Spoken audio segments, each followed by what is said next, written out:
और कल अच्छा लेक्चर नंबर 101। तो कल भाईजान जो हमारी दूसरी क्लास होगी उसमें जो हजरात तशरीफ़ नहीं लाएंगे उनको परसों इंशाल्लाह पूरी कोशिश करूँगा क्लास में बैठने ना दिया जाए। इसका तरीका ये होगा कि आपकी क्वांटिटी काउंट कर ली जाएगी इस क्लास में और उस क्लास में फिर क्वांटिटी काउंट की जाएगी। कुछ दूसरी क्लास में भी आ जाते हैं जो 145 पे हो रही हो। बहरहाल 315 पे आपकी क्लास होगी। जिसने 145 वाले में आना हो वो क्लास के बाद मेरे से रब्ता करे, मैं उसको बता दूंगा। तो इसलिए कल वाली क्लास नहीं छोड़नी। उसमें हमने 2 न्यूमेरिकल करने हैं। एक न्यूमेरिकल जो है वो मैं आपको अभी बता देता हूँ, चैप्टर 18 में से होगा, और एक और न्यूमेरिकल होगा चैप्टर 18 में से। क्वेश्चन नंबर 34 होगा पेज 396 पे, असगर वाला, और एक और सवाल होगा। बुलाएं उनको जल्दी, क्या मसला है जी? मैं बता दूंगा, कल ही कराऊंगा वो डायरेक्ट, तो कुछ अनसीन भी रखा करो। अच्छा जी, क्वेश्चन निकालें सैलरीज के चैप्टर में जो होमवर्क दिया था, याद रहा था या भूल गया है? याद रहा था, निकालें फिर। क्वेश्चन 13 करना था लॉसेस के चैप्टर में, पेज नंबर, ये मिसिंग भी कर रहा है आज, उनको बता दें इधर जो क्लास में बीच बीच में एंड पे मिसिंग कर रहा था केबल। हाँ, पेज नंबर 300, पेज नंबर 300 पे आ जाएं सारे। क्वेश्चन 13 निकाल लें।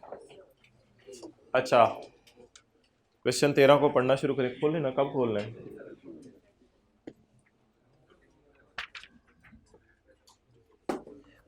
क्वेश्चन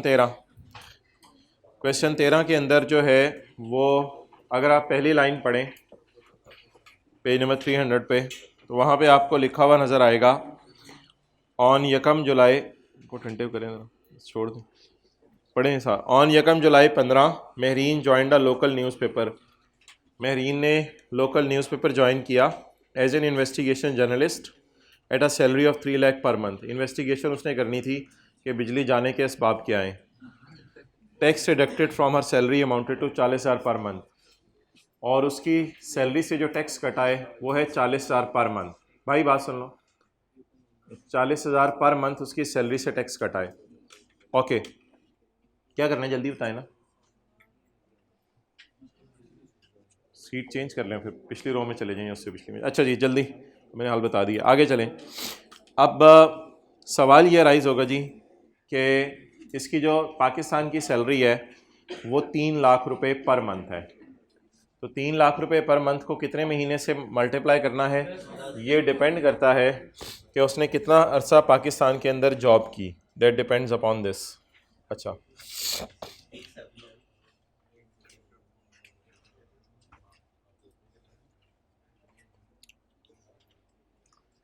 ये तो पाकिस्तान की सैलरी होगी जिसको हम अलिफ कहते थे, और ये बे है जर्मनी, यानी फॉरेन इनकम। फॉरेन इनकम की डिटेल इसकी ये है, speculation, non speculation, other source, capital gain. Foreign income में कुछ भी नहीं करना होता, सादा सा मैंने काम कहा था। ये फॉरेन इनकम करंट ईयर के प्रॉफिट्स या लॉसेज हैं, और ये पुराने साल के लॉसेज हैं। आपने सिर्फ करंट ईयर का लॉस पकड़ के उसको नीचे फेंक देना है, बस ये काम करना है। करंट ईयर का लॉस पकड़ के उसको कैरी फॉरवर्ड कर लेना है, 600 में से ये माइनस करना है, 1480 को पहले कॉलम में डालना है, 950 में से ये माइनस करना है। ये होता है फॉरेन लॉसेज का न्यूमेरिकल। करंट ईयर के लॉस को पकड़ के फेंक दें, प्रॉफिट्स को अंदर रख के पुराने लॉसेज माइनस कर दें। हेड का नाम भी पढ़ना कोई इतना ज़रूरी नहीं, क्योंकि हर हेड के लिए एक ही रूल है, करंट ईयर का लॉस कैरी फॉरवर्ड और पुराने लॉसेज इसमें से minus. On 1 May 16 Mehreen resign from her current job. इसका मतलब है पुराने एम्प्लॉयर के पास इसने 10 महीने नौकरी की है, मई जून का महीना नौकरी नहीं की। तो आपने 3 लाख को भी 12 से मल्टीप्लाई करना था, और जो टैक्स एंड पे माइनस करना होता है न्यूमेरिकल के, उसमें भी आपने 40,000 को 10 से मल्टीप्लाई करना था। On 1 May 16 Mehreen resign from her current job and joined Akhtar Marhaba an Arabic हबीबी यल्ला न्यूज़पेपर इन दुबई। दुबई के अंदर जाके उसने ज्वाइन कर लिया एक जगह पे as a editor in chief on monthly salary of PKR 12 lakh. एक महीने की तनख्वाह उसकी 12 लाख है। बातें भी साथ साथ हो रही हैं, अच्छा समझ आ रहा होगा। Full stop. एएम ने आधी सैलरी दुबई में पे की है, उसको आधी सैलरी पाकिस्तान में पे की है, और वो महरीन बाजी जो है 2016 के एंड तक दुबई में पाई जाती हैं। अब सवाल ये है कि जब भी पेपर के अंदर फॉरेन सैलरी आ जाए, फॉरेन सैलरी, तो आपके जहन में सैलरी के चैप्टर के 2 सेक्शन आने चाहिए। ये बात याद रखिएगा, जब भी फॉरेन सैलरी आ जाए पेपर में तो आपके जहन में पेज 101 वाले 2 सेक्शन आने चाहिए। पेज 101 वाले जो 2 सेक्शन है उनमें पहला सेक्शन है 102। 102 ये कहता है कि अगर आपने फॉरेन इनकम पर टैक्स पे कर दिया है तो आपको फॉरेन सैलरी माफ़ हो जाएगी। एक अगला सेक्शन है उससे भी कमाल का, वो कहते हैं अगर आपने टैक्स नहीं भी पे किया तो ऐसी सूरत में अगर आप साबित कर दो कि आप साल के आखिरी दिन पाकिस्तान से बाहर हो और सिटीज़न हो तो भी आपको फॉरेन सैलरी क्या हो जाएगी, माफ़ हो जाएगी। तो ये 2 लॉ की प्रोविजंस हैं जो फॉरेन सैलरी को माफ़ करती हैं। इस बुनियाद के ऊपर जब हम वापस आए तो हमने देखा कि पाकिस्तान में सैलरी मिलना या बाहर के मुल्क में सैलरी मिलना, इससे कोई फ़र्क नहीं पड़ता। फॉरेन सैलरी में ऐसा कोई तसव्वुर ही नहीं है कहाँ मिली, बल्कि फॉरेन सैलरी में तसव्वुर ये है या तो टैक्स पे कर दो, अगर टैक्स पे नहीं किया तो फिर साल के आखिर दिन में बाहर हो गए तो भी फॉरेन सैलरी माफ़ हो जाएगी। अब मोहतरम ये साल के आखिरी दिन बाहर है, फॉरेन टैक्स पे करने का जिक्र नहीं है, लेकिन अल्लाह का शुक्र है साल के आखिरी दिन बाहर है। तो जब साल के आखिरी दिन बाहर है तो ऐसी सूरत में इसको बेनिफिट मिलेगा और इसकी फॉरेन सैलरी माफ़ हो जाएगी। ये सोल्यूशन थोड़ा सा मैंने पुराने पैटर्न पे किया हुआ है।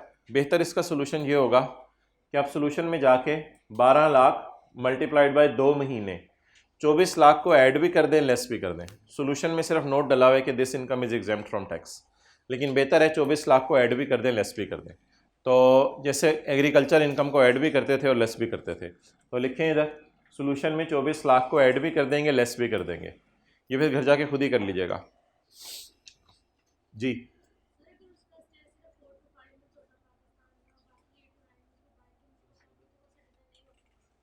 नहीं नहीं, सिटीज़न तो फिर भी होती, अभी तो वो सिटीज़न है, सवाल खामोश है। फिर तो आप रेजिडेंट नॉन रेजिडेंट की बात करिए ना, फिर तो वो शायद नॉन रेजिडेंट होती। नॉन रेजिडेंट की तो फॉरेन इनकम वैसे ही टैक्सेबल नहीं।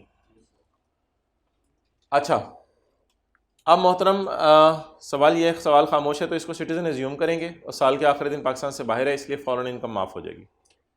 चलें आज एक और बात भी सुन लें कि बहुत सी एग्जेम्पशंस आपने नोट की होंगी, हम ऐड करके लिस्ट करते हैं, और बहुत सी एग्जेम्पशंस जो हैं वो हम उनको इग्नोर कर देते हैं डैश डाल के। इसकी मैं मिसालें देना शुरू करता हूँ। चैप्टर 13 के अंदर जितनी भी एग्जेम्पशंस हैं ना, बेहतर है उनको ऐड करके लेस कीजिएगा। एग्रीकल्चर इनकम है, पहले निकालिएगा फिर ऐड करके लेस कर दीजिएगा। स्पाउस को तलाक हो गई तो उससे जो पैसे मिले हस्बैंड से उसे ऐड करके लेस कर दीजिएगा। तो एग्जेम्पशंस को मुनासिब है कि ऐड करके लेस कर दिया करें। लेकिन और इसी तरह फॉरेन सैलरी आपको मिली, इसे भी ऐड करके लेस कर दें। लेकिन कुछ छोटी मोटी एग्जेम्पशंस थी सैलरी के चैप्टर में जो है कोने पे पड़ी हुई थी। जैसे पेंशन मिल गई सिटीजन को, उसे डैश डाल के हमने इग्नोर कर दिया था। आईकेप भी इसी तरह का रेसोल्यूशन में। इसी तरह मेडिकल रीइंबर्समेंट मिल गई as per terms of employment, तो ये भी माफ़ है, इसे भी डैश डाल के इग्नोर कर दीजिएगा। मेरा नहीं ख्याल किसी क्लास में हमने ऐड करके लेस किया हो इसको। इसी तरह सैलरी के चैप्टर के अंदर रिटायरमेंट के वक्त प्रोविडेंट फंड के पैसे मिलते थे तो अकामुलेटेड बैलेंस माफ़ होता था अगर प्रोविडेंट फंड रिकग्नाइज्ड है, उसे भी डैश डाल के हम इग्नोर कर देते थे। तो जो छोटी मोटी एग्जेम्पशंस हैं सैलरी के चैप्टर में, उनको आप डैश डाल के इग्नोर कर सकते हैं। लेकिन चैप्टर 13 वाली एग्जेम्पशंस और जो एग्जेम्पशन मिसाल के तौर पे फॉरेन सैलरी की है, उससे बेहतर है कि पहले ऐड करें और ऐड करके लेस करें। कुछ जगहों पे किताब पे हो सकता है ऐड करके लेस ना हुई हो, लेकिन बेहतर है कि ऐड करके लेस कर दिया करें।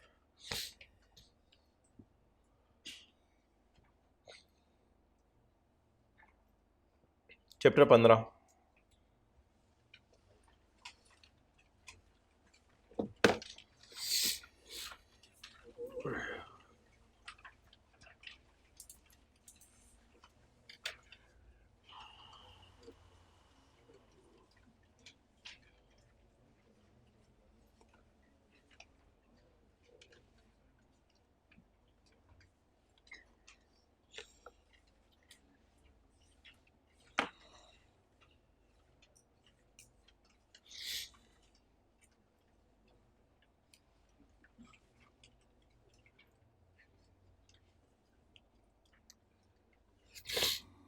Page 323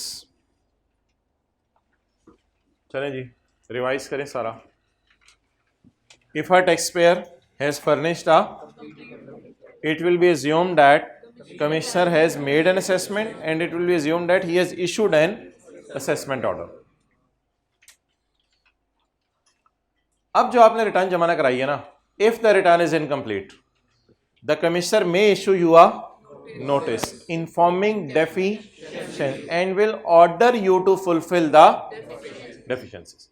The above notice can be issued by commissioner within 180 days from the end of that financial year in which assumed assessment order is in which return is furnished. Okay. अब आप अगर कमी पूरी कर दें या ना करें, if taxpayer does not comply with notice, return will be invalid. If you comply with notice, return will be complete. 4 लोग, if a person fails to furnish a return in response to notice by commissioner, फिर भी return जमा नहीं कराई, उसने notice दिया. If a person fails to furnish a return as a non-resident ship owner, if a person fails to furnish wealth statement, if a person fails to produce accounts and documents, the commie may, based on available information and exercising his best judgment, may make an assessment and will issue an assessment order within 6 years from the end of the year to which it relates. ये सारा है जो कल हमने पढ़ा था. इसमें इस वाले पॉइंट की तरफ आते हैं. What does it mean? If a person fails to furnish a return of income, आगे लिखे even in response of notice. Notice आ गया फिर भी रिटर्न जमा नहीं करा रहा. आ जाओ इधर, पहली सीट में भी जगह है.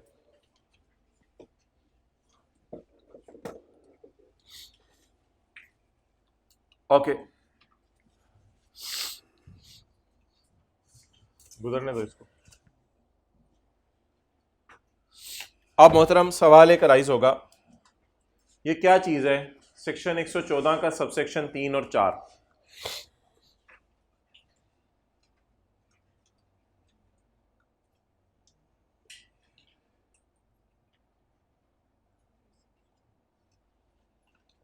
सेक्शन 114 का 4, पेज नंबर 314.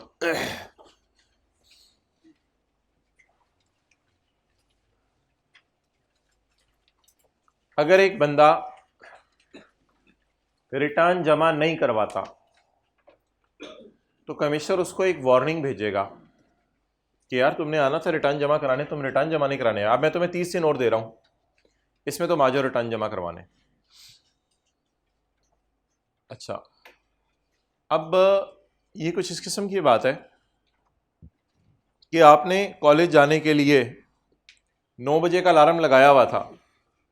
अब आप 9 बजे भी नहीं उठे, फिर अम्मी ने 9:30 उठाया कि 5 मिनट में उठ जाओ, आप फिर भी नहीं उठे. इसका मतलब है वार्निंग में मिल चुकी है. इसको कहते हैं ढीठ स्केयर. ना 9 बजे खुद उठा, ना 9:30 अम्मी के कहने पे उठा. अब अब्बू आके इसकी बेस्ट जजमेंट करेंगे. नाउ अब्बू will pass a best judgement. इसी तरह की कोई कहानी है. आपके मोहल्ले में एक डॉक्टर साहब हैं, जहन में लाएं. मेरे तो गली से निकले आगे लेफ्ट, हाँ मेरे जहन में आ गया. आप अपने जहन में लाएं डॉक्टर साहब. शक्ल जहन में आई. ग्लासेस लगाते हैं नहीं लगाते? मूंछें हैं नहीं है? अच्छा, ले डॉक्टर साहब जहन में. किस किस के जहन में आ गए? आपके मोहल्ले में एक डॉक्टर साहब हैं, उन्होंने रिटर्न जमा नहीं करवाई. ओहो, उन्होंने क्या जमा नहीं करवाई? रिटर्न जमा नहीं करवाई. डॉक्टर का नाम नहीं बताना मैंने, आपको इलाका पता चल जाएगा. अच्छा, तो आपके मोहल्ले में डॉक्टर साहब हैं, उन्होंने रिटर्न जमा नहीं करवाई. अब जब उन्होंने रिटर्न जमा नहीं करवाई तो पहली गलती उन्होंने ये की कि रिटर्न जमा नहीं करवाई. उसके बाद टैक्स वालों ने एक सॉफ्ट सा नोटिस भेजा, मोहतरम आपको 30 दिन दे रहे हैं, आप खुदा के लिए रिटर्न जमा करवा दें. उन्होंने फिर भी जमा नहीं करवाई. इनको आप पकड़ लें और कमरे में ले जाएं, इनकी करें बेस्ट जजमेंट. डॉक्टर को जहन से निकाल दो, ज्यादा बात बढ़ जाएगी. अब इनको कमरे में ले जाएं और क्या कर दें? इनकी बेस्ट जजमेंट कर.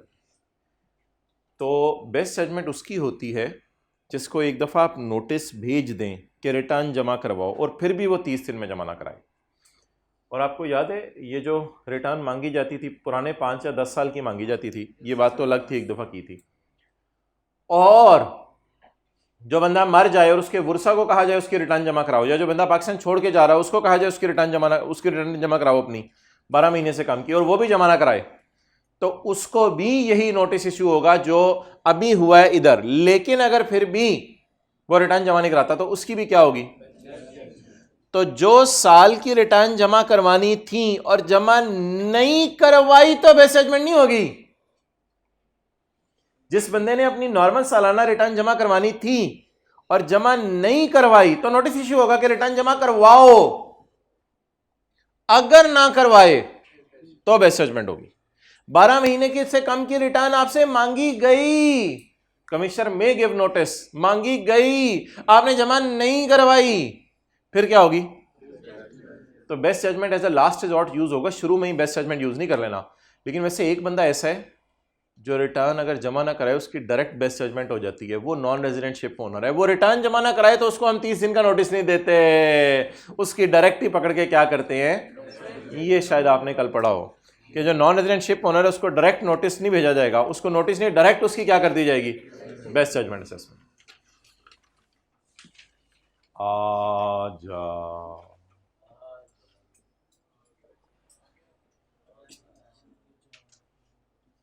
if a person fails to furnish a return even in response to notice under subsection 3 and subsection 4, clear? तो आपको नोटिस भेजा गया, आपने नोटिस को भी लिफ्ट नहीं कराई, तो आपकी बोलें क्या होगी? आप बता दें जी कितने लोगों की बेस्ट जजमेंट होनी है और कितने अरसे में होनी है? 4 लोगों की बेस्ट जजमेंट होनी है और कितने अरसे में होनी है? 6 साल के अंदर। ओके, एक आखिरी पॉइंट है जी, इसको फिर पढ़ के हम अगला सेक्शन शुरू करने लगे। ये कोई ख़ास इतना इम्पोर्टेंट नहीं है, बहरहाल पढ़ना तो पड़ेगा। एक बंदा है, उसने मुसलसल 5 साल से रिटर्न जमा नहीं कराई। हमने कहा था इससे 10 साल की रिटर्न मांगी जा सकती है। अब जब ये 10 साल या उनमें से किसी सालों की रिटर्न लाया तो साथ वेल्थ स्टेटमेंट लाना भूल गया, तो हमने कल पढ़ा था जो वेल्थ स्टेटमेंट ना लाए उसकी बेस्ट जजमेंट होगी। अब इसकी बेस्ट जजमेंट 6 साल में ना करें, इसकी बेस्ट जजमेंट जल्दी कर लें, क्योंकि इसने पहले ही 10 साल पुरानी रिटर्नें भी जमा नहीं कराई हुई, ये तो बड़ा मुजरिम है। इसकी बेस्ट जजमेंट फिर इसको लेट ना करें, इसकी बेस्ट जजमेंट ज़रा जल्दी कर लें। जब आपने उसे कहा था ना रिटर्नें लाओ, उस साल के आखिरी तारीख से 2 साल के अंदर अंदर आप उसकी रिटर्नों पे नज़र मारें, रिटर्नों पे नज़र मार के देखें किस किस साल की वेल्थ स्टेटमेंट नहीं लाया, वो उस साल की वेल्थ स्टेटमेंट उससे मांग लें। आई रिपीट, अगर एक साहब से मुसलसल 5 साल की रिटर्न जमा नहीं कराई, ये बात यहाँ नहीं लिखी हुई है, पहले की पड़ी हुई है।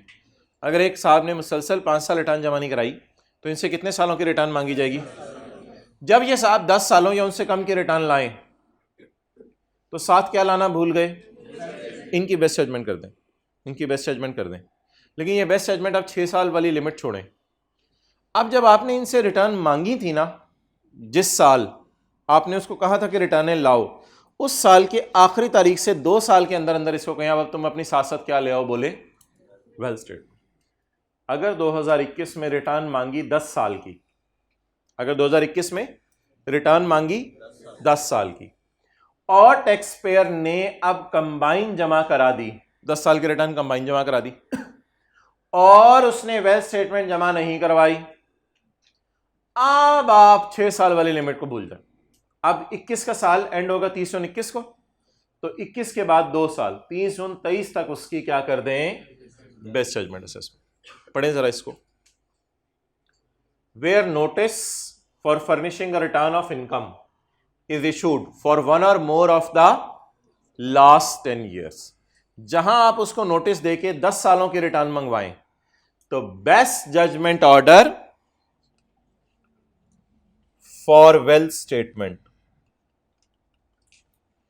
Best judgement order for filing wealth statement shall be issued within, बोले 2 years from the end of the year in which notice for furnishing of the return is issued। कब नोटिस इशू हुआ है फर्निशिंग रिटर्न का? 2021 में। अब इसके and से 2 साल के अंदर अंदर आप उससे क्या मांग लें? Best judgement. बेस्ट जजमेंट उसकी कर दें, मांग लें नहीं मादरत, बेस्ट जजमेंट कर दें। अब वो बेस्ट स्टेटमेंट जमा करवाएगा। कहीं नहीं लिखी हुई, ये मैंने एक सिनेरियो बनाया है, एक एग्जांपल दिया आपको, एग्जांपल्स और भी हो सकती हैं। चलें छोड़ें यार, इसको कल रिवाइज करेंगे, it's not an important thing, leave it. अच्छा ये 2 सेक्शन हमने पढ़े हैं। एक क्या पढ़ा है? 120, और एक 120 का नाम क्या है? और 121 का नाम बेस्ट जजमेंट। जब आप रिटर्न जमा कराते हैं वो रिटर्न क्या बन जाती है? Assumed assessment. लेकिन अगर रिटर्न में कमी हो तो कमी पूरा कराने के लिए आपको क्या भेजा जाता है? नोटिस। और नोटिस आने के बाद आप कमी पूरी कर दें तो वेल एंड गुड, कमी ना पूरी करें तो 4 जुर्म करें तो उसकी एक ही सजा है, that is called as best judgement. चलें छोटा सा बस कल वाले पढ़े हुए का टेस्ट लेते हैं और फिर आज वाला सेक्शन शुरू करते हैं ताकि हम आज भी कुछ पढ़ लें। कल तो शायद हम थोड़ा सा पढ़ेंगे, बाकी दोनों क्लासेस में ही न्यूमेरिकल होंगे, सुबह भी न्यूमेरिकल, दोपहर भी न्यूमेरिकल, शाम तक आपको घर जाने तक न्यूमेरिकल हुए होंगे। ज़्यादा तो नहीं हो जाएंगे? अच्छा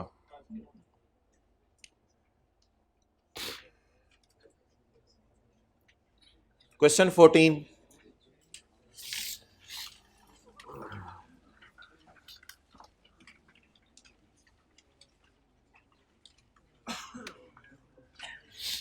point B, Nomani industries private limited filed their return of income for the year ended 30/7 on 31 December 7। बहुत अच्छा किया, बहुत अच्छा किया।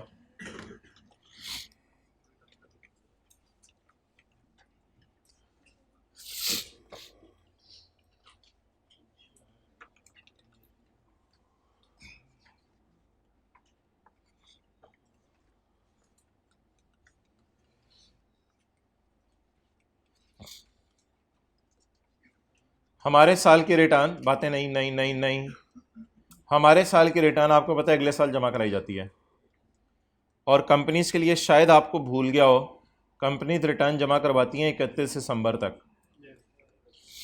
आपने क्या की? Return file. रिटर्न क्या बन गई? Assumed assessment order. Now my question from you people is कि कंपनी ने रिटर्न 3 महीने में जमा करानी होती है या 31 दिसंबर तक जमा करानी होती है? अच्छा, सवाल कहते हैं जी, नोमानी ने अपनी रिटर्न फाइल की है 30/7 के साल की 31 दिसंबर 7 तक, और 15 जनवरी को officer of inland revenue 2009 officer issued a notice, officer ने उसको नोटिस इशू किया है requiring the company to file the audited financial statements, जिसमें उसने कंपनी से रिक्वेस्ट किया है कि मोहतरम 15 जनवरी 9 पे खड़े होके उसने कंपनी से रिक्वेस्ट किया आपकी रिटर्न मुझे मिल गई थी, लेकिन उसमें ना मैंने नज़र मारी है, मुझे ना ऑडिटेड फाइनेंशियल स्टेटमेंट ज़रा ढूंढी है मैंने, मुझे मिल नहीं रही। मोबाइल छोड़ दें थोड़ी देर तक, समझे। मैंने आपकी रिटर्न मिल गई है, आपकी रिटर्न में ना कुछ मैंने ढूंढने की कोशिश की थी ऑडिटेड फाइनेंशियल स्टेटमेंट, वो मुझे नहीं मिली, वो ज़रा आप अब मुझे भेज दें। अब सवाल क्या है कि हमारी रिटर्न फिर मुकम्मल थी या नामुकम्मल थी? हमारी रिटर्न में डेफिशिएंसी थी या नहीं थी? थी। If a return is, the commissioner may issue a notice informing and will direct him to fulfil the deficiency या file the missing information. Commissioner हमें यह कह सकता है। मोहतरम, एक नोटिस हुआ है जो हमने महीना पहले पढ़ा था और एक नोटिस हुआ है जो हम पिछले 2 दिन से पढ़े हैं। आज इन दोनों नोटिस में भी फ़र्क समझ लें। महीना पहले हमने जो नोटिस पढ़ा था वो आज मैंने सुबह आपको दिखाया है। वो हमारे मोहल्ले के डॉक्टर साहब को इसलिए दिया गया था कि उन्होंने सिरे से रिटर्न ही जमा नहीं कराई थी। 2 बच्चे होते हैं ना, एक बच्चे जो आई कैप को फॉर्म ही जमा कराना भूल गया, एक वो है फॉर्म तो जमा कराया, तस्वीर लगाना भूल गया। तो एक रिटर्न वो थी जो जमा ही नहीं हुई थी सिरे से, उसको हमने 30 दिन दिए थे कि रिटर्न लेके आ जाओ। एक वो बंदा है जिसने रिटर्न तो जमा करा दिया है लेकिन उसमें इंफॉर्मेशन मिसिंग है। अब ऐसी सूरत में कमिश्नर को यह पावर अवेलेबल है कि मिसिंग इंफॉर्मेशन को मांग सकता है। अब सवाल यह है उसका, क्या कमिश्नर जस्टिफाइड है ऊपर वाला नोटिस इशू करने में? बोले ओके, हम लिख के आएंगे commissioner is not justified in issuing the above notice. Count करते हैं जी दिन, 180 डेज यहाँ से, बल्कि कल गिन लिए थे। ये बनेगी 27 दिसंबर 2008 और कमिश्नर ने नोटिस इशू किया है, बहुत देर कर दी मेहरबान तुमने आते आते, 15 जनवरी 2009 को। इसलिए commissioner is not justified in issuing the above notice. Note करें जी।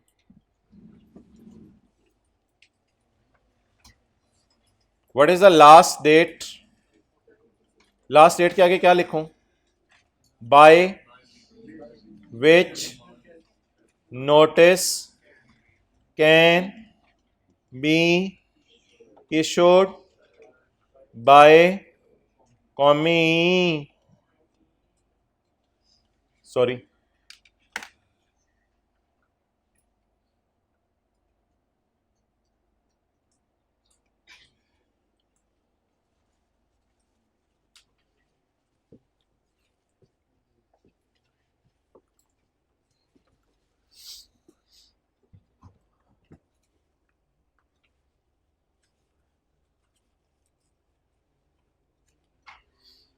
आना जरूरी है या घर में पढ़ना भी जरूरी है?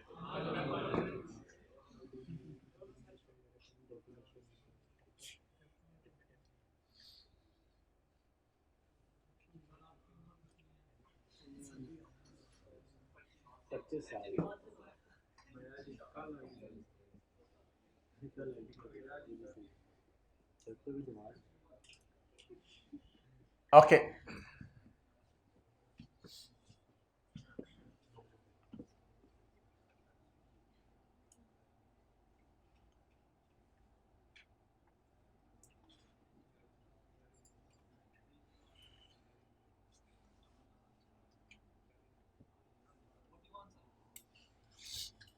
ज्यादा हो गई है।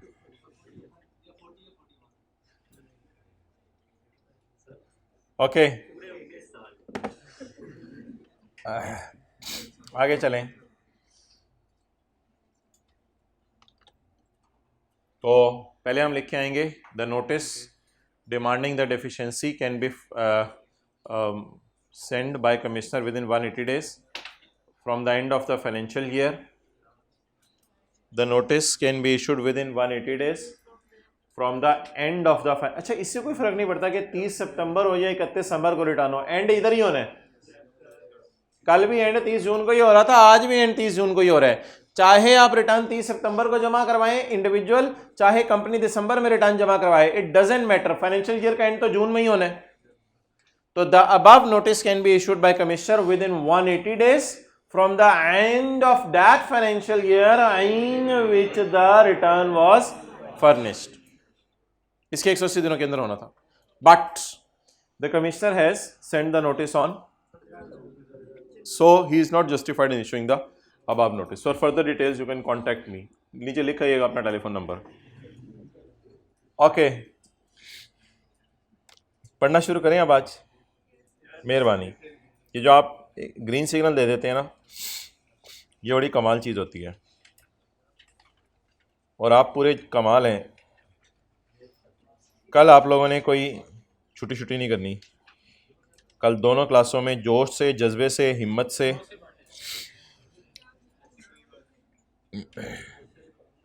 But I am very excited and motivated. It will meet two times tomorrow.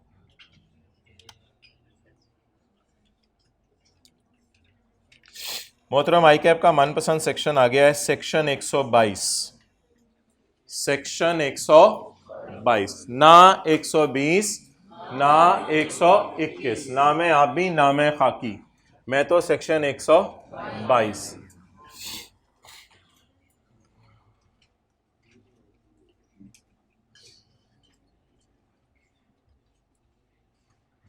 आपका दिमाग चाहिए बस, क्लास में हमने बड़ों से सुना है पूरा जिस्म कान बन जाए, पूरा जिस्म कान बन जाए। जी बिल्कुल बिल्कुल, पूरा जिस्म अटेंटिव हो जाए। ओके, अब हमारा जी टैक्स ईयर है 2013। अगर आपको ये छोटी छोटी चीज़ें समझ आएंगी तो फिर आगे भी बातें समझ आएंगी। हमारा टैक्स ईयर है 2013। 2013 की रिटर्न हम कब जमा करवाएंगे? 2014 में। किस दिन? 30 सितंबर 13।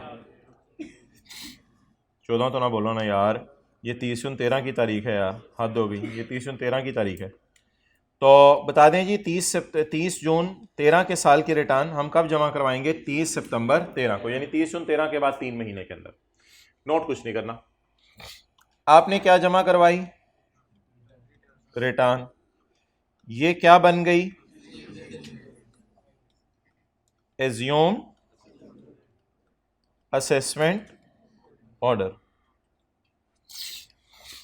अब आपका शुरू हुआ ऑडिट।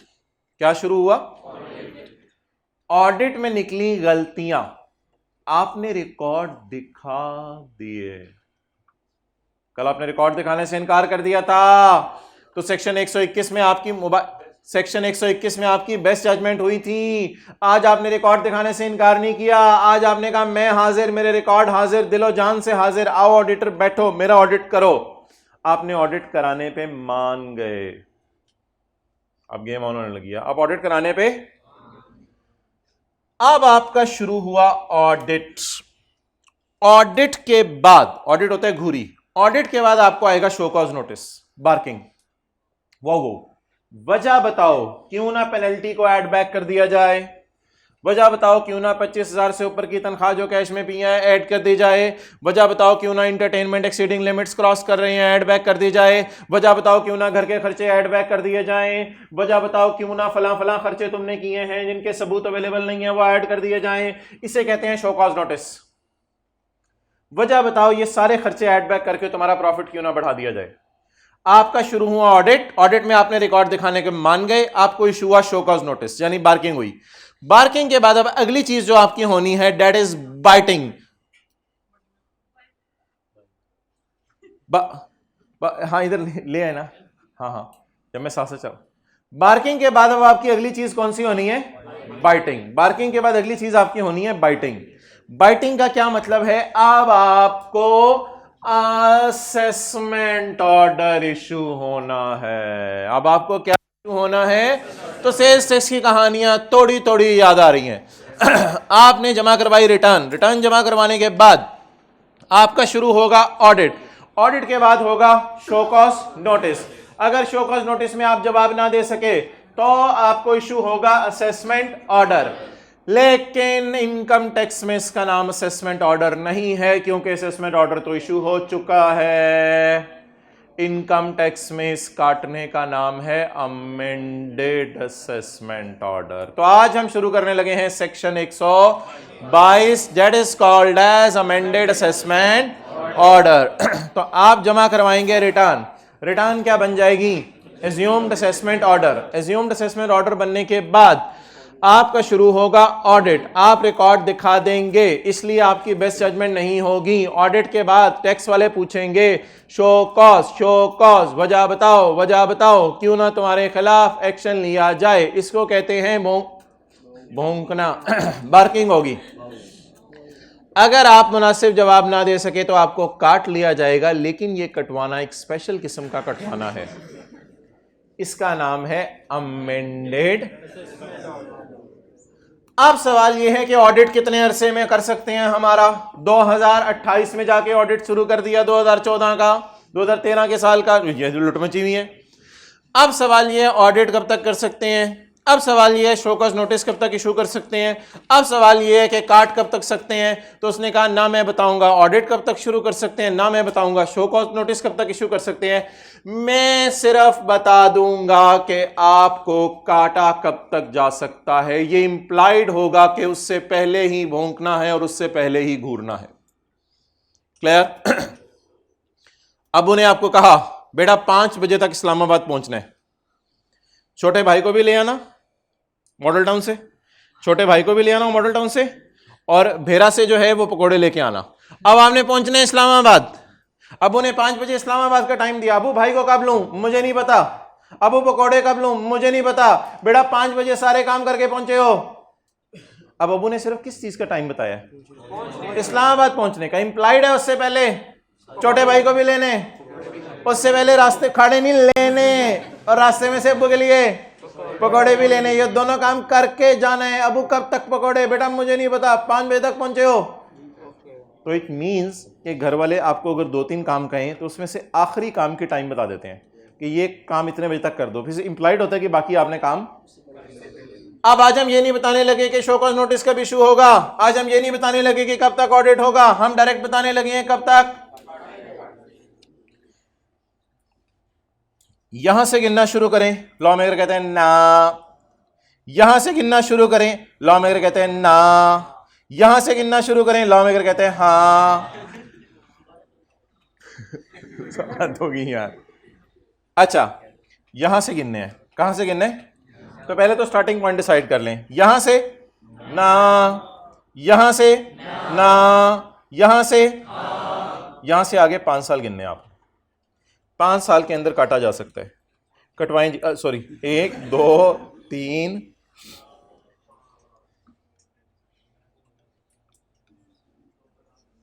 30 15, ये 30 14 है ना, 30 15,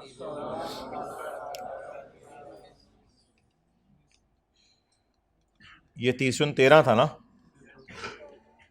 और ये 30 क्योंकि ये 13 का साल था और ये 14 का साल था। तो अब आप 5 साल गिन लें। 30 15, 30 16, 30 17, 30 18, 30 19। एक लफ्ज़ लिखने लगाओ, आपने आंखें फाड़ के देखना है।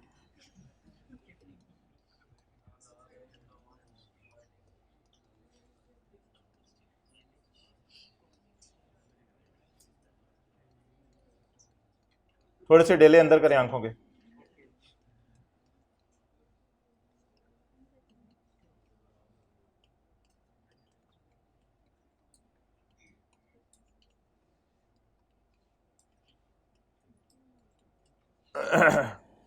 आपने कमिश्नर बातें सॉल्व कर लें सर। आपने कमिश्नर से आगे मुझे कौमी कौमी मुझे कब तक काटोगे, कौमी कौमी मुझे कब तक काट सकते हो। कौमी ने कहा इंशाल्लाह 30 19 तक जब मेरा दिल चाह तो मैं आगे काट लूंगा। आपने कहा मैं हाजिर हूँ। लास्ट डेट बाय विच काटना can be issued by commissioner, तो it is the last date. अच्छा, अब ज़रा फिक्रा आपने याद करना है। बोलें एन असेसमेंट ऑर्डर, फील करें, an assessment order can be amended. कटवाना ज़रा प्रोटोकॉल से है। जैसे मेहमान आते हैं ना तो आप उनको कहते हैं आप अंदर तशरीफ़ ले आए, और पीछे से छोटे बच्चे को चल अंदर। बच्चा रो रहा होता है, आप कोई और कहानी करा देते हैं। अच्छा, बोलें एन असेसमेंट ऑर्डर, करना नहीं ऐसा, मैं आपको बता, N assessment order can be amended within 5 years, with in from the end of that financial year in which assumed order is issued। इधर आपने ये नहीं बोलना रिटर्न, क्योंकि अब वो प्रोफेशनलिज्म की तरफ जा रहा है, वो ज़्यादा अच्छे लफ्ज़ इस्तेमाल करने लग गया है। Okay, let's watch it for the last time in your life.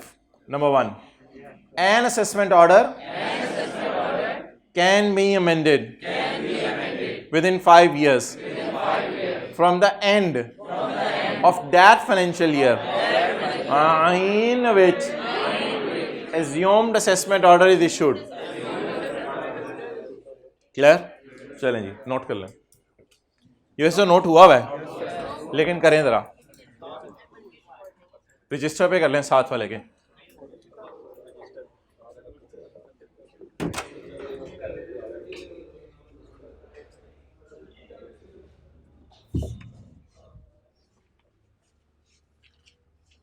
अच्छा, आप लोगों ने आहिस्ता बोलना होता है, आज थोड़ा सा ज़रा बोल लें ऊंची।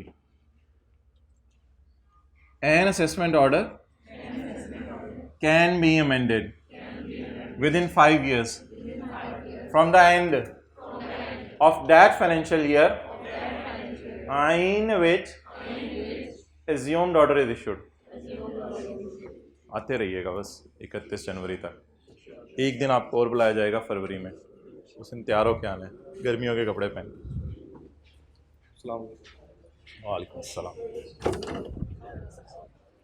An assessment order can be amended within 5 years from the end of that financial year in which assumed assessment order is issued.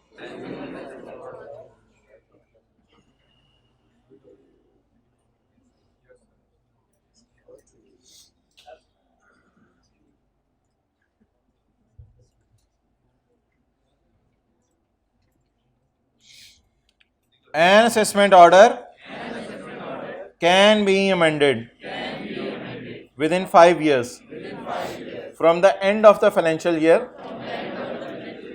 in which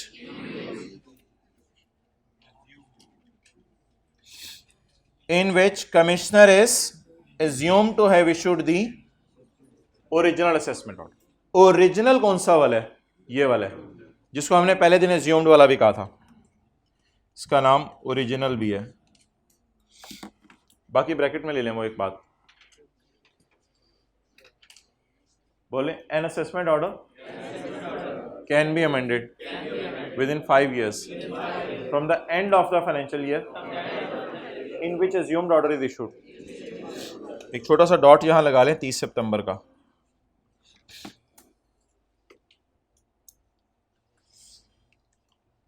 अच्छा, सिनेरियो बेस्ड सवालों में अब ये लाइन आपने जरूर लिख के आनी है, it is the last date by which assessment order can be issued. नहीं, हद हो गई यार, assessment order can be issued लिखा है तो अमेंडेड, ये क्या मसला है, बस कर दें बोलना।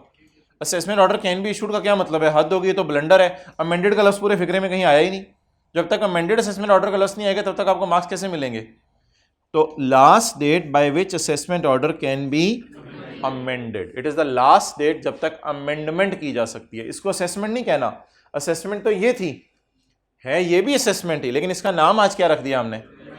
Amended assessment order.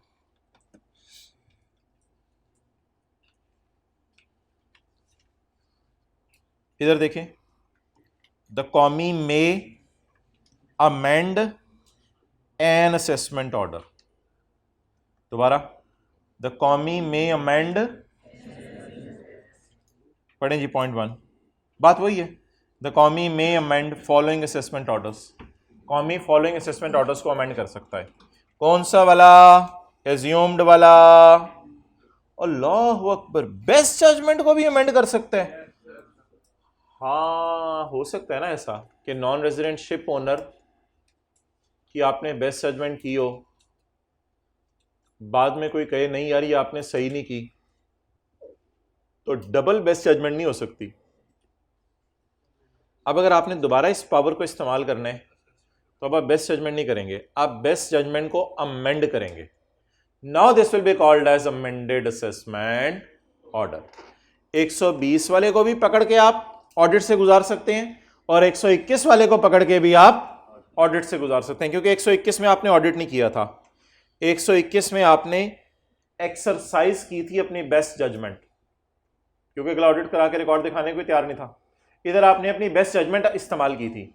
लेकिन अगर आप चाहें तो बेस्ट जजमेंट वाले को दोबारा छेड़ सकते हैं। मलंग को छेड़ दिए, दोबारा छेड़ दें, मलंग ही तो है, उसने क्या कहना है, तो इसलिए दोबारा छेड़ सकते हैं आप, कोई मसला नहीं।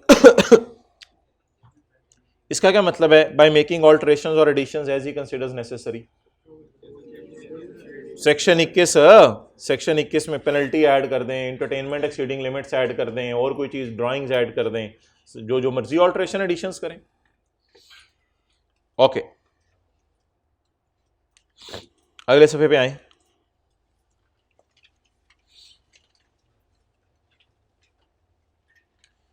अच्छा यार, ये जो आपने ओरिजिनल रिटर्न जमा कराते हैं अगले सफ़े पे, इसका स्टेटस क्या होता है? एज्यूम्ड असेसमेंट ऑर्डर इशूड, वो जो सेक्शन 120 का एक पड़ा था। लेकिन अगर आप खुद ही रिवाइज कर दें, कमिश्नर ने कुछ नहीं कहा, ऑडिट वगैरह नहीं हुआ, आपने खुद ही रिवाइज कर दी रिटर्न, आपने खुद ही रिवाइज कर दी, तो इस रिवाइज का नाम उनकी नजर में बन जाएगा अमेंडेड असेसमेंट ऑर्डर। तो हम जब जमा करवाते हैं ओरिजिनल रिटर्न, इसका नाम बन जाता है एज्यूम्ड असेसमेंट ऑर्डर। और हम जब जमा कराते हैं रिवाइज रिटर्न, तो रिवाइज का नाम उनकी नजर में क्या बन जाता है?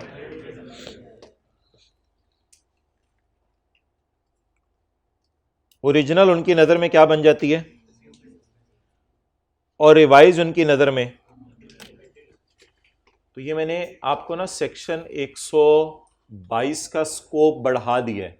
सेक्शन 122 ऑडिट के जरिए भी लग जाता है, और अगर आप रिटर्न जमा करा के खुद ही रिटर्न रिवाइज कर दें, it is also called as section 122।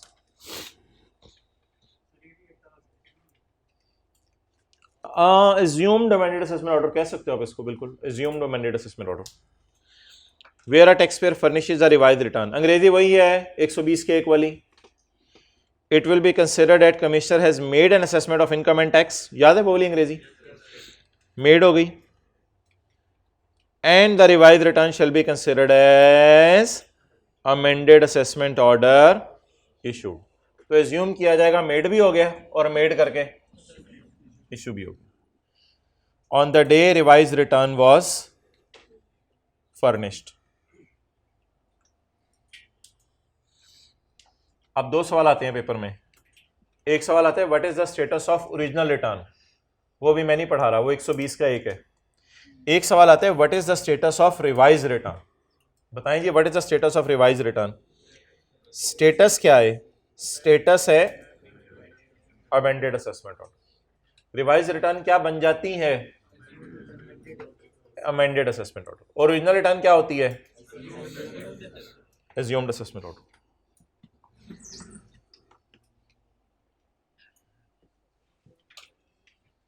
पूरा नाम बनाइएगा। एक कुत्ता दो दफा काट सकते हैं? काट सकते हैं। चलिए मसला हल हो गया। अगली बात फिर शुरू करते हैं। मैंने कहा था शायद इसी पे थोड़ा सा फटाफटा हो जाए।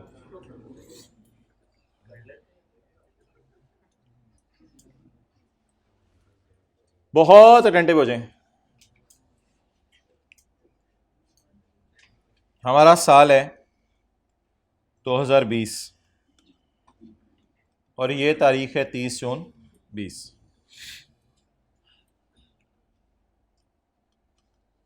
अगला साल है 30 बातें नहीं। हम रिटर्न जमा करवाएंगे। हम क्या फाइल करेंगे? रिटर्न क्या बन जाएगी? खुदा के लिए सर पता चल गया, अब क्या जान लेंगे हमारी ये बता बता के। रिटर्न क्या बन जाएगी? Assumed assessment order. अब an assessment order can be amended within 5 years। 5 years कहां से गिनना शुरू करें? यहां से ना, यहां से ना, यहां से हाँ, यहां से गिनना शुरू करने। यहां से अब 5 साल गिने। 30 जून 22, 30 जून 23, 30 जून 24, 30 जून 25 और 30 जून 26। कब तक फर्स्ट अमेंडमेंट हो यानी कब तक अमेंडमेंट हो सकती है?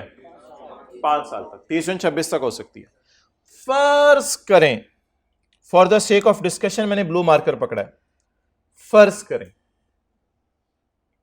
कि फर्स्ट अमेंडमेंट या चलें अमेंडेड असेसमेंट ऑर्डर इशू हो गया।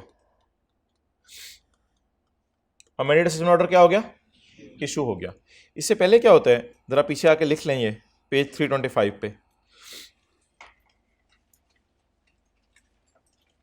अमेंडमेंट से पहले क्या होता है? Show cause. और इससे पहले क्या होता है? ऑडिट। ये तो आपको पता है ना। पहले घुरी मारी जाती है, घुरी के बाद शो कॉज नोटिस। ये मैं हूं पेज 325 पे, और उसके बाद अमेंडमेंट होती है। क्लियर?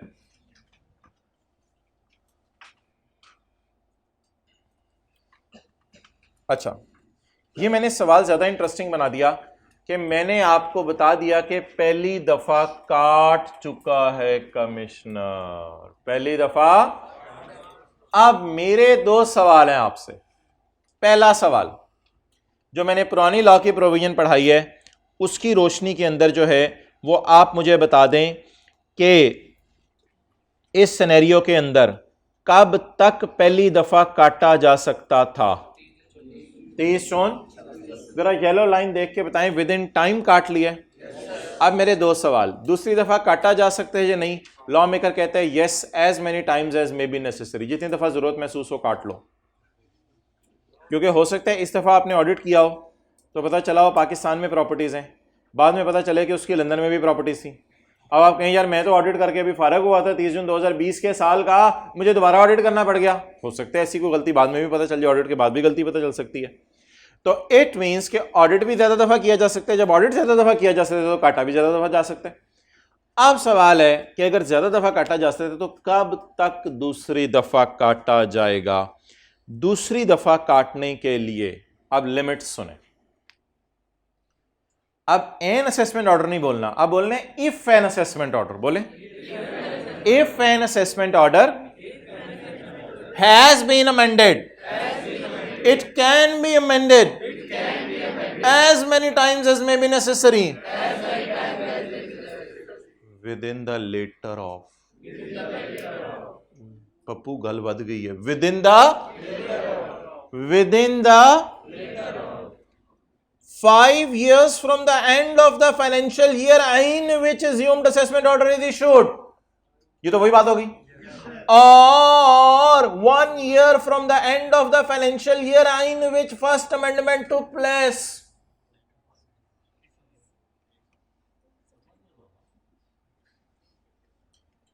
23 जून 27। अब दोबारा सुने बात को। If an assessment order has been amended, it can further be amended as many times as may be necessary within later of 5 years from the end of that financial year in which assumed order is issued, or 1 year from the end of that financial year in which amendment took place. अच्छा, इसके and से 1 साल गिने, 30 जून 27। अब बता दें, blue line तो उसी तरह खड़ी रही, येलो लाइन इज पहली वाली टाइम लिमिट, पहली दफा काटने की टाइम लिमिट। चुप कर, येलो लाइन इज पहली दफा काटने की टाइम लिमिट, स्काई ब्लू और ग्रीन लाइन में से लेटर इज दूसरी दफा काटने की टाइम लिमिट। ये आपको बात मेरी बेहतरीन और अच्छे तरीके से समझ आएगी जब मैं अभी अगली मिसाल आपको कराऊंगा, और आप इंशाल्लाह 4 मिनट बाद कह रहे होंगे ओह अच्छा ये बात थी, अच्छा ये था। सबर, हाँ बिल्कुल सही कह रहे हैं आप। अब मुझे बता दें जी, लेटर स्काई ब्लू लाइन कब बंद हो रही है? ग्रीन लाइन कब बंद हो रही है? लेटर 30 जून 27 तक आप दूसरी दफा काट सकते हैं। मैंने कटवाया नहीं अभी, लेकिन मुझे पता होना चाहिए कि कब तक मुझे वो काट सकते हैं। पहली दफा काटना बता दिया गया, क्लियर। अगली मिसाल से आपको बात ज्यादा क्लियर होगी, फिर मैं पहली मिसाल आपको नोट भी करने दूंगा। अच्छा, ये अब आपका टेस्ट भी है, समझ लें। ये मेरा कौन सा साल है? 30 जून 16।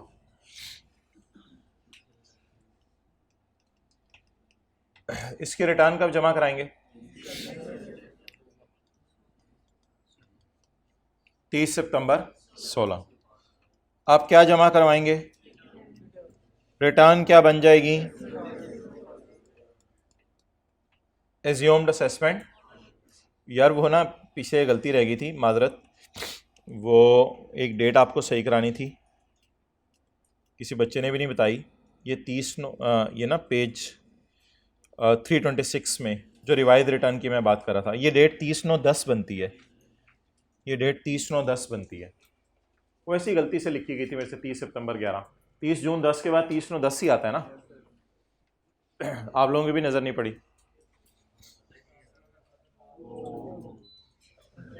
तुसी क्या फिर गेम पै गई। ओके, क्या मतलब, इसमें क्या ऐसी बात है, अनइंटरप्टेड काम हुआ है। अच्छा, आप मोहतरम मुझे ये बताएं कि मेरा साल कौन सा है, 16। 16 की रिटर्न मैंने कब जमा करवाई होगी, 17 में, लेकिन किस दिन, 3 महीने बाद। 30/9/16 के बाद 3 महीने, 30/9/16। ओके,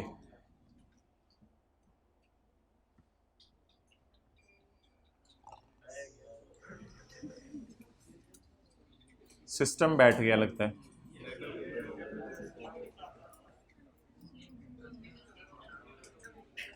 पता नहीं ये पढ़ाने वाली की नीयत पे सिस्टम बैठता है या पढ़ने वालों की नीयत पे।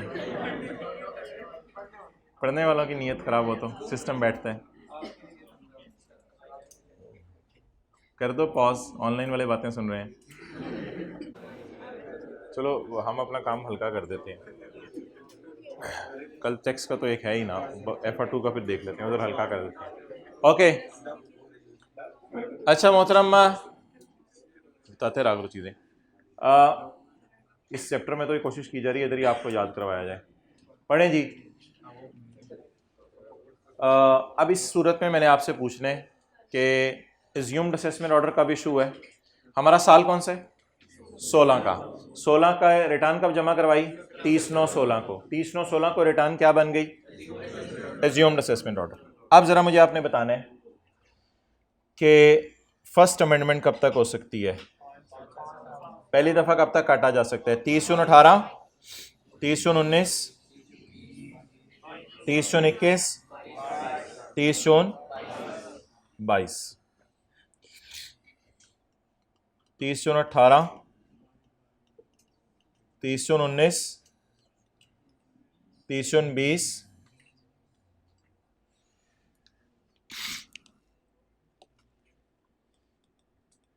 30/18,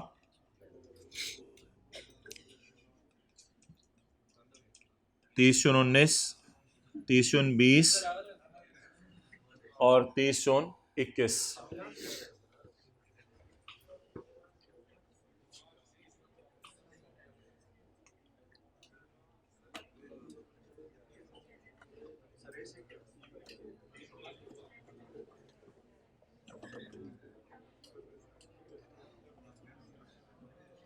पॉज कर दो ना, बताऊं उनको उमर भाई। ओके, येलो लाइन हमने किस लिए बनाई थी, पहली दफा कब तक काटा जा सकता है। येलो लाइन किस लिए बनाई थी, पहली दफा। अब सवाल ये है कि पहली दफा काटने की डेट आपको देगा। नाउ माय क्वेश्चन इज के N assessment order can be amended within 5 years from the end of that financial year in which assumed order is issued। अच्छा, फर्ज करें, अब जरा बात बड़ी इंटरेस्टिंग है। फर्ज करें मई के महीने में अमेंडेड असेसमेंट ऑर्डर इशू हो गया। इससे पहले ऑडिट वगैरह हुआ होगा ना। अमेंडेड असेसमेंट ऑर्डर इशू हो गया, पहली दफा काट लिया गया। एज्यूम करें मई 19 के महीने में पहली दफा काट लिया गया। अब मेरे ख्याल से आपको वो वाली बात ज्यादा अच्छी समझ आएगी। अब मुझे बताना शुरू करें। If an assessment order has been amended, it can further be amended as many times as may be necessary within the later of 5 years from the end of that financial year in which assumed order is issued, or 1 year from the end of that financial year in which amendment took place। अब लगवाएं जी मुझे green line. ये अब समझ आया पिछला वाला। अब बता दें what is later, what is later. 30 जून 20 या चलें वही लिख लें आप बेशक, 30 जून 22 और 30 जून 20, विच एवर इज। असल में पिछले सवाल में ना उसने काटा ही पहली दफा बिल्कुल बॉर्डर पे जाके था, तो एक साल हमें अपने डायग्राम से बढ़ा के समझाना पड़ा, लेकिन इसमें तो ऐसा कोई मसला हुआ ही नहीं। अब ये दोनों डायग्राम्स की तस्वीर खींच लें। बनी हुई है, किताब पे बनी हुई है।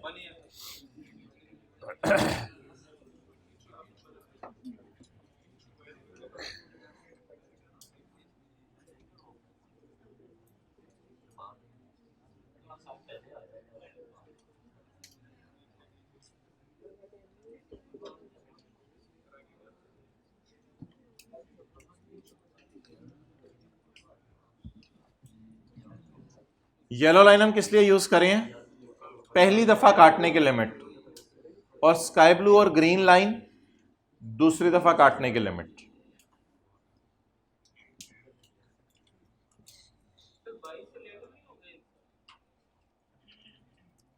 पहली दफा जब काटा उसके एंड से, 1 साल के अंदर, 5 साल के एंड से नहीं, पहली दफा जब काटा। अब लेटर क्या है? ये जब ग्रीन लाइन एंड हो रही है, या नहीं 5 years from the end of the financial year in which assumed order issued end हो रही है 30 जून 22 को। 1 year from the end of 1 year from the end of that financial year in which amendment took place. तो green line इधर end होगी, sky blue line इधर end होगी। What is later amongst these? 30 जून 22। ओके, चलें जी, अब हम थोड़ी सी प्रैक्टिस करते हैं इसी की। पेज 326 पे आ जाएं।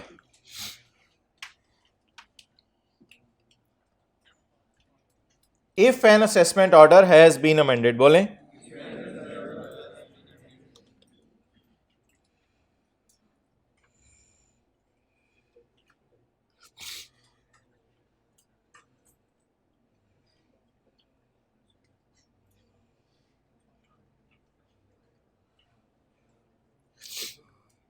बोलें, if an assessment order has been amended, the commi may further amend as many times as may be necessary. हम तैयार हैं कटवाने के लिए, तुम तीर आजमाओ हम जिगर आजमाएं। The original assessment within the later of. Later of वही रूल, लेटर ऑफ में पहला पॉइंट तो आपको याद है, 5 years from the end of the in विच5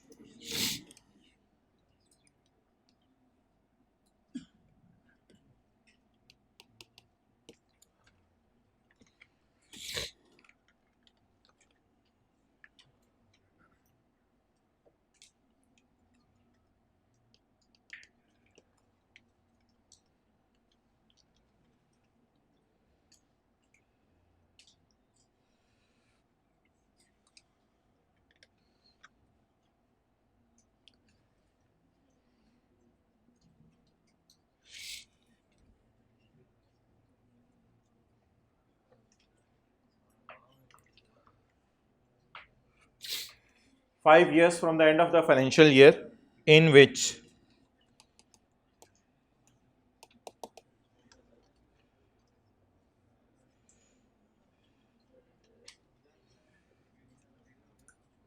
ये ब्रैकेट में ले लें, in which commissioner is assumed as having issued the original assessment order, or 1 year from the in which amendment was passed. Clear? अच्छा, अब मैं पहला वाला सवाल आपको करवा रहा हूं। पहला वाला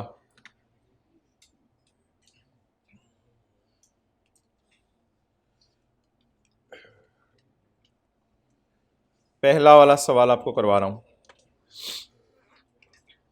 इसको ना अब आपने ज़बानी करना है डायग्राम के बगैर। आमिर ने फाइल की है रिटर्न 2020 के साल की 30/9/20 को।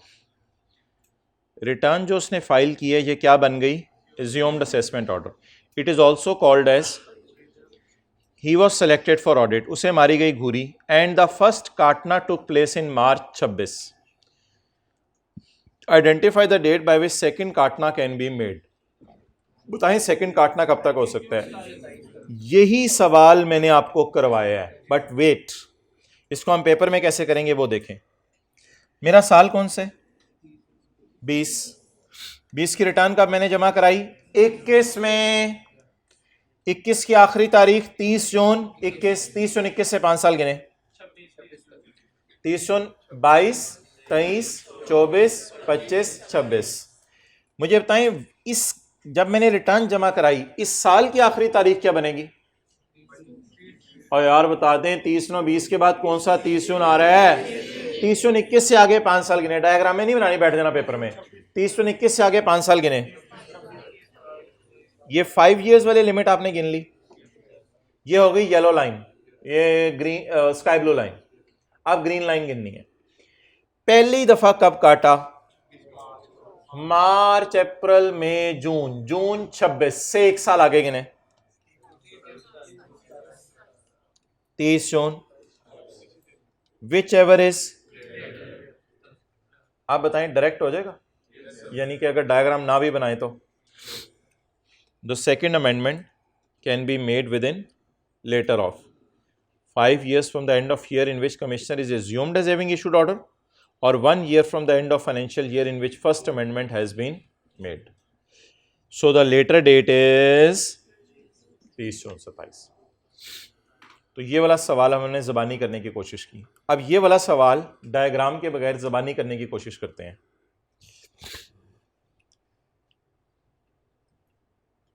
ये वैसे बनी हुई है डायग्राम, ऑप्शन 1 ऑप्शन 2 इन दोनों में से लेटर देखनी थी। अब डायग्राम को भूल जाएं। उम्र का महीना कौन से? इसने रिटर्न कब जमा कराई? 30/9/16 को। Return filed is assumed as assessment और ही वाज सिलेक्टेड फॉर। और पहली दफा कब काटा गया? सवाल क्या है? सेकंड टाइम तक कब काटा जा सकता है? 30/9/16 से नहीं गिनना। स्टार्टिंग पॉइंट 30/9/16 नहीं है। स्टार्टिंग पॉइंट ये है या आखिरी वाला है? आप बताएं महीना कौन से मेरा? 16।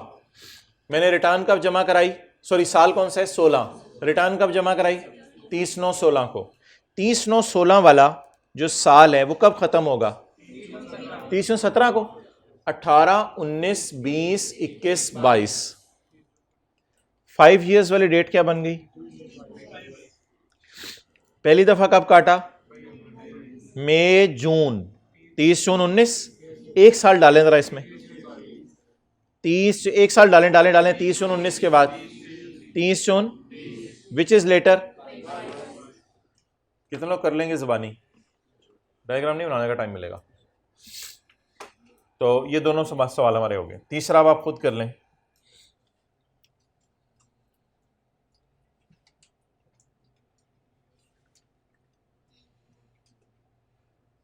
ज़बानी करने की कोशिश करें तीसरा।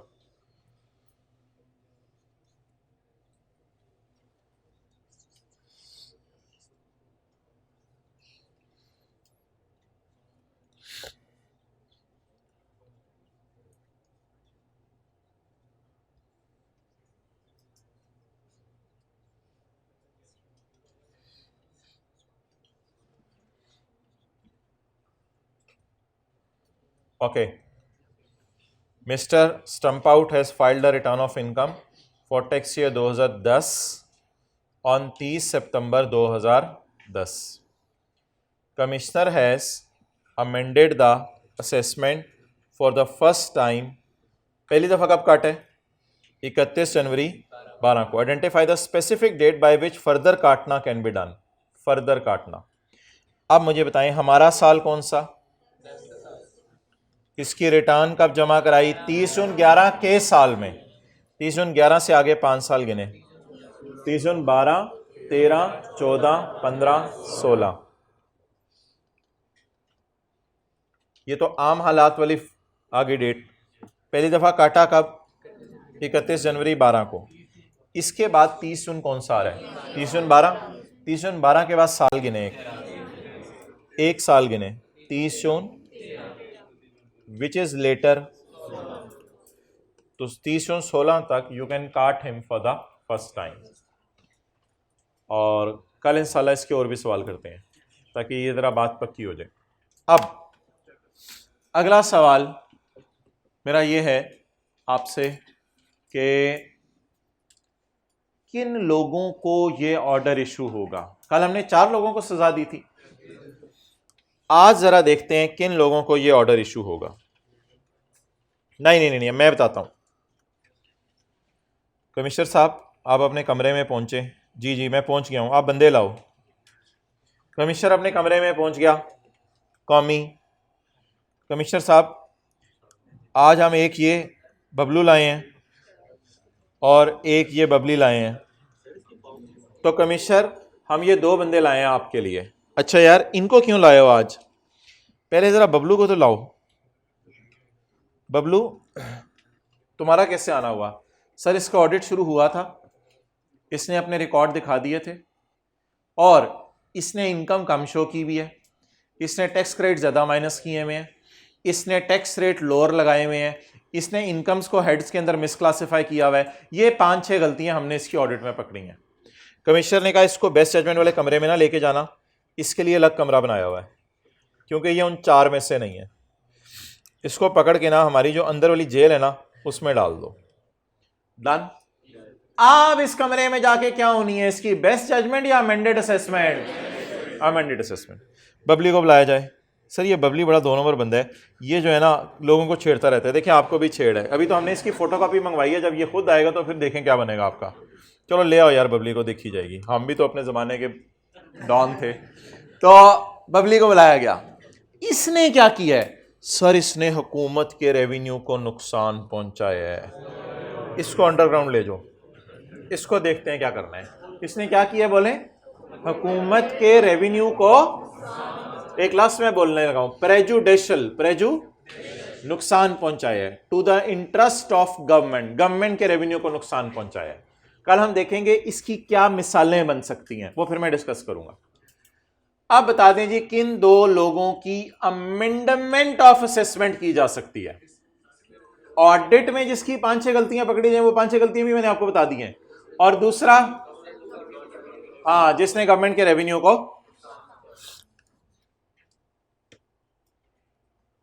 पढ़ें जी पॉइंट 5 हाईलाइट कर लें। ऑडिट और प्रेजुडिशियल,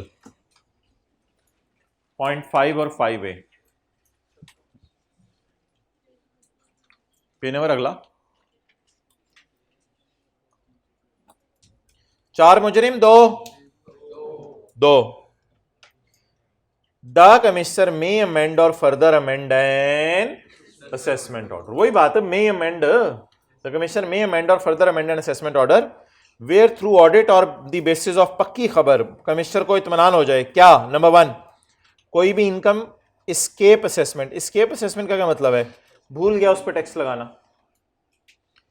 टोटल इनकम इज कम, lower rate is applied, excessive tax credit relief, excessive tax credit is provided. इन सारी चीजों से गवर्नमेंट को नुकसान हो रहा है। और any amount under a head of income has been. Audit में मोटी मोटी कितने किस्म की गलतियां पकड़ी जा सकती हैं? 3। ऑडिट में मोटी मोटी 3 गलतियां पकड़ी जा सकती हैं। दूसरी बात भी ना ऑलमोस्ट वही है, कल थोड़ा सा फर्क आपको बता दूंगा, इसमें बातें बाद में भी हो सकती हैं। अच्छा फिक्रा वही है जो बार बार सुबह के हम पढ़ रहे हैं। The commissioner may amend an assessment order.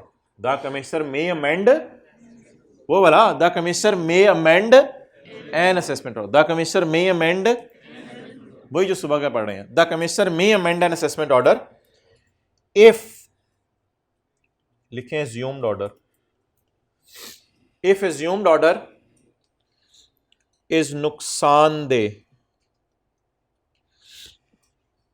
To the interest of revenue of government. नुकसानदेह to the interest of revenue of government. अगर ये किसके रेवेन्यू को नुकसान पहुंचा रहा है? 2 बातें होंगी, number 1 audit and number 2 prejudicial.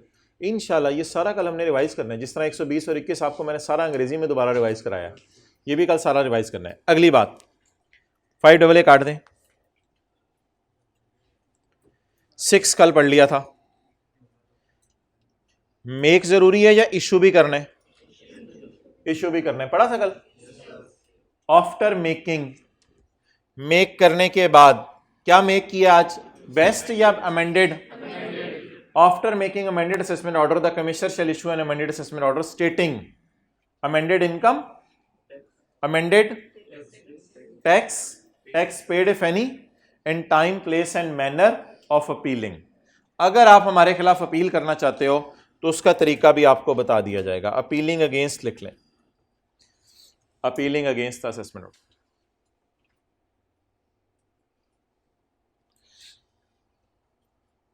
ये तो कल पढ़ा था ना सेक्शन। पॉइंट 8 आपने खुद ही पढ़ के आना है।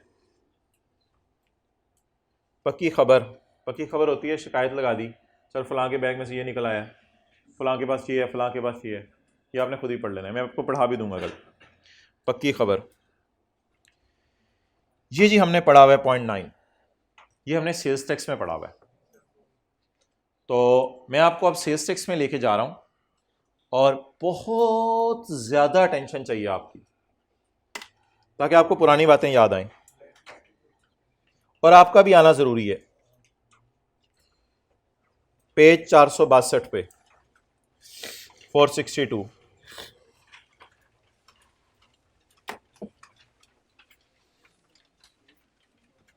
मैं 2 बातें करूंगा, आपने मुस्कुराना है इस पे। सेल्स टैक्स में आप जमा कराते हैं रिटर्न, पेज 4, बहुत मुतवज्जे हो जाए।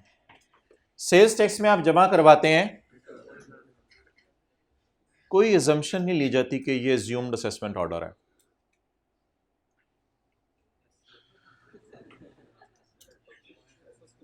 इसके बाद घूरा जाता है, घूरने के बाद भोंका जाता है। अमेंडेड असेसमेंट का लॉस नहीं लिखा यहां, क्योंकि अजम्पशन ही नहीं थी कोई। ये असेसमेंट ऑर्डर, रशीद मजाक, ये क्या थी, रिटर्न, ये क्या थी, और ये because there is no assumption guys, there is no assumption, there was no assumption. Clear? Please come to the income tax. Here you file a return, it becomes an assumed assessment order. Then there will be Ghur9, Bhunk9, Khatna, whatever you may call it. Clear? But this Khatna is called as special Khatna, amended assessment order. Okay, let me talk with you. Do not talk with you, साथ वाला। मैंने कहा था आपको sales tax में कि barking के बाद आपने 120 दिन में बाइट कर लेना है। आज इनकम टैक्स में मैं आपको लिखवाने लगा हूं, नहीं, इनकम टैक्स वाले कहते हैं बार्किंग के बाद 180 दिन में बाइट करना है, और अगर जरा स्पेशल केस है तो 90 दिन और ले लो, 90 दिन और ले लो। ये कौन से पेज पे हैं हम? 462 पे। एक फिक्रा मैं बोलने लगा हूं, 2 फिक्रे बल्कि, याद कर लीजिएगा इधर ही। An amended assessment order can only be issued if show cause notice is issued. बोलें, an amended assessment order can only be issued if show cause notice is issued, वरना नहीं, obviously। और दूसरी बात, amended assessment order can be issued within 180 days, can be issued within 180 days after issuance of, ये दोनों बातें sales tax में पढ़ी थी, तसल्ली से बैठे रहें और याद करके जाने। पहली बात, an amended assessment order can only be issued after an opportunity of being heard is given, या आसान लफ्ज after show cause notice is given। दूसरी बात, amended assessment order can be issued within from the issuance of show cause notice, यानी तुम पकोड़े अगर ले लिए तो फिर इतनी देर में तुम्हें इस्लामाबाद पहुंच भी जाना चाहिए, ठीक है? तो शो कॉज नोटिस के बाद अमेंडेड असेसमेंट ऑर्डर इतने अरसे में हो सकता है। डन। चलें पढ़ें, ये हमने याद किया हुआ सेल्स टैक्स में सारा। An assessment can only be if the taxpayer has been provided, नहीं अपॉर्चुनिटी को लिखें show cause notice. An assessment can only be amended if the taxpayer has been provided with show cause notice। वापस आ गया हम income tax में। अगर आपको क्या इशू कर दिया जाए पहले, और दूसरी बात अमेंडेड असेसमेंट ऑर्डर काटना shall be issued within 180 days of barking or in such extended period as the commissioner may, the extension shall not exceed, लिखें काटना shall be within 180 days of barking। काटना बार्किंग के 180 days में होगा। Bracket वाली line काट दें।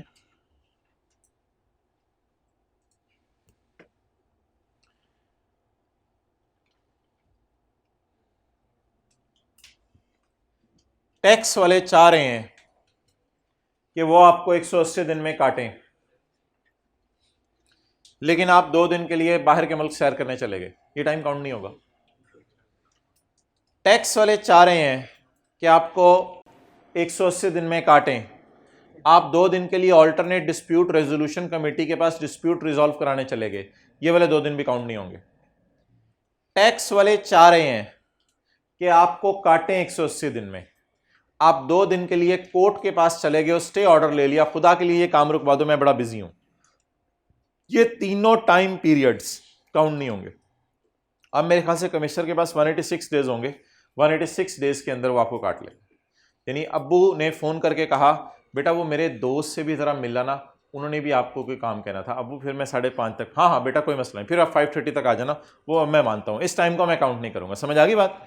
तो अगर आप टैक्स वालों को काम करने से रोक रहे हैं तो फिर टैक्स वाले 180 दिन में माजरत काम नहीं कर सकेंगे, फिर वो जितने दिन आपने उनको तंग किया वो दिन उसमें से क्या कर दें। ये याद है आपको, सेल्स टैक्स में पढ़ा था, ये सेल्स टैक्स में पढ़ा था। आखिरी बात पढ़ लें फिर साथ वाले को आज ले जाए।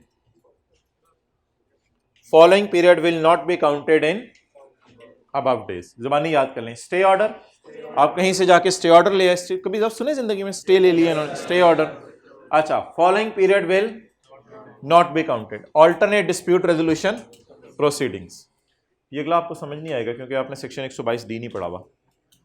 Following period will not be counted in above days, इसको लिखें डिले। पिटिशनर का मतलब मैंने टैक्स पेयर लिखवाया था, एडजॉर्नमेंट का मतलब लिखें डिले, एडजॉर्नमेंट का मतलब डिले, पिटिशनर का मतलब किसी को याद हो, tax payer. Delay bye tax payer not exceeding 60 days, 60 days से ज्यादा का डिले नहीं हो सकता। टैक्स पेयर छुट्टी जा सकता है, लंदन चला गया सैर करने के लिए, लेकिन 60 दिनों के लिए, ज्यादा नहीं। Shall be excluded from computing the above days. Okay, कितने साल में अमेंडमेंट हो सकती है? 5। कितने साल में अमेंडमेंट हो सकती है? 5। अगर एक दफा काट लिया है दोबारा कितने सालों में काटा जा सकता है? 5 या 1, विच एवर इज लेटर। कितने लोगों को काटा जा सकता है? 2। ऑडिट और prejudicial to interest of revenue, make के बाद इशू, उसके बाद अगर आपको शो कॉज नोटिस इशू हो गया है तो कितने दिनों में अमेंडेड असेसमेंट ऑर्डर इशू हो जाना चाहिए, और 180 दिन गिनते हुए ये वाले दिन काउंट नहीं किए जाएंगे। ठीक है।